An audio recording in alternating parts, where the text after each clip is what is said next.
Everyone, कैसे हैं आप सभी। स्वागत है आपका हमारे YouTube channel Goldy story point पर। आज की कहानी है भाभी एक सप्ताह में ही आपको मेरी माँ बोझ लगने लगी। जो भी चैनल पर नए आए हैं चैनल को लाइक शेयर और सब्सक्राइब करना न भूलें। घंटी का बटन दबाकर ऑल आइकन ज़रूर प्रेस करें ताकि हमारी आने वाली कहानियों की नोटिफिकेशन आप तक पहुँचती रहे। चलिए शुरू करते हैं आज की एक और नई बेहतरीन कहानी। आज सुबह से ही अनु का मूड बिगड़ा हुआ था। छोटी छोटी बातों को लेकर बच्चों पर गुस्सा कर रही थी।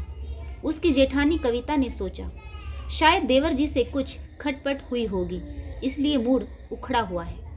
अनु और उसकी जेठानी कविता के बीच गहरा रिश्ता है। कविता अनु को छोटी बहन मानती है।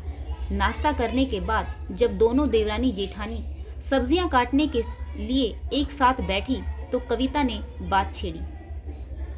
क्या हुआ अनु, कुछ नाराज सी लग रही हो। तुम्हारा चेहरा सब कुछ बयां कर देता है। हमेशा तो तुम खिलखिलाती रहती हो, लेकिन आज तुम्हारा चेहरा मुरझाया हुआ है। अनु बोली, क्या बताऊं दीदी, हर दिन नई मुसीबत। घर पर जब से माँ अपनी नौकरी से रिटायर हुई हैं, रोज कुछ न कुछ होता ही रहता है। कल देर रात माँ का फोन आया था। कहने लगी कि तुम्हारी भाभी ने साफ साफ कह दिया है पूरे घर का काम अब मुझसे नहीं होता, काम वाली बाई लगा लो। अब आप ही बताओ, माँ को घर रहते हुए एक हफ्ता भी नहीं हुआ और भाभी ने रंग दिखाने शुरू कर दिए। कविता बोली, परंतु बाई रखने में बुराई क्या है। बाई रहेगी तो तुम्हारी भाभी को आराम मिलेगा। शायद आंटी जी और भाभी के बीच मन मुटाव का कारण काम की अधिकता है। व्यस्त जीवन शैली के चलते भाभी चिड़चिड़ी हो गई हैं। तुम ही तो कहती थी कि तुम्हारी भाभी का स्वभाव बहुत अच्छा है, सबका बहुत ख्याल रखती हैं। अनु बोली, भाभी तो अच्छी हैं, लेकिन लगता है कि वह माँ की जिम्मेदारी लेना नहीं चाहती। अब आप ही बताइए, इकलौता भाई है, मेरी माँ उनके पास नहीं रहेंगी तो फिर कहाँ जाएंगी। अब दूसरा बेटा तो है नहीं जो उसके पास जाकर रह लेंगे। भाभी चाहे नाराज होकर करे या फिर खुशी से, करना तो उन्हें ही है। जब माँ नौकरी करती थी तब भी तो भाभी पूरे घर को अकेले ही संभालती थी, फिर अब क्या हो गया। अनु की जेठानी कविता बहुत समझदार थी। उसने अनु को समझाते हुए कहा, अनु, माँ की नौकरी से रिटायरमेंट और भाभी पर काम का बोझ दो अलग अलग पहलू हैं। तुम उन्हें एक साथ जोड़कर देख रही हो। दोनों को अलग अलग तरीके से सोच कर देखो।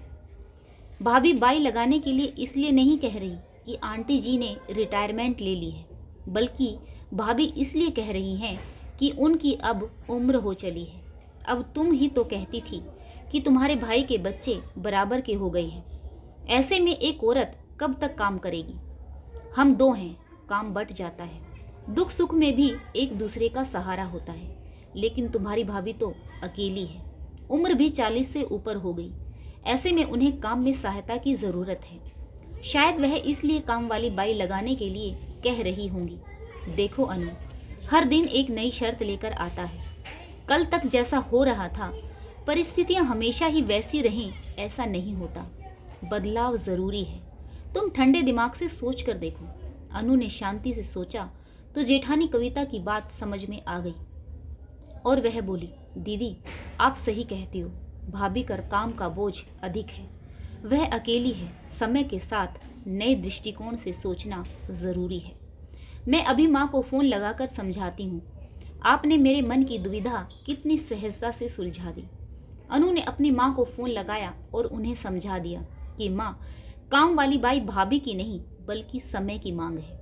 अगर भाभी आपसे काम करवाएंगी तो आपको लगेगा कि अब तक भी तो वह घर अकेले ही संभाल रही थी, अब बुढ़ापे में वह आपसे काम करवा रही है। लेकिन उस उम्र में भाभी से घर का सारा काम नहीं होता। बच्चे भी बड़े हो गए हैं, काम भी बढ़ गए हैं और भाभी की कार्य क्षमता दिन ब दिन कम होती जा रही है। आखिर बहू हमेशा जवान तो नहीं रहती। भाभी को सहारा चाहिए, वह आपसे काम करवा नहीं सकती, इसलिए बेहतर है काम वाली बाई लगा ली जाए। अनु की माँ ने भी बेटी की बात को सहज से स्वीकार कर लिया। शायद बहू समझाती तो वह नहीं समझती। उम्मीद है आपको आज की कहानी पसंद आई होगी। कहानी पढ़ने के लिए आप सभी का एक बार फिर से बहुत बहुत धन्यवाद। कहानी में जो भी किरदार आपको सबसे अच्छा लगा हो कमेंट बॉक्स में लिखकर कमेंट ज़रूर करें। कहानी कैसी लगी इस बारे में भी अपनी प्रतिक्रिया ज़रूर दें। चैनल को लाइक, शेयर और सब्सक्राइब ज़रूर करें ताकि हमारी नई नई कहानियाँ आपको मिलती रहें और आप हमें मोटिवेट करते रहें।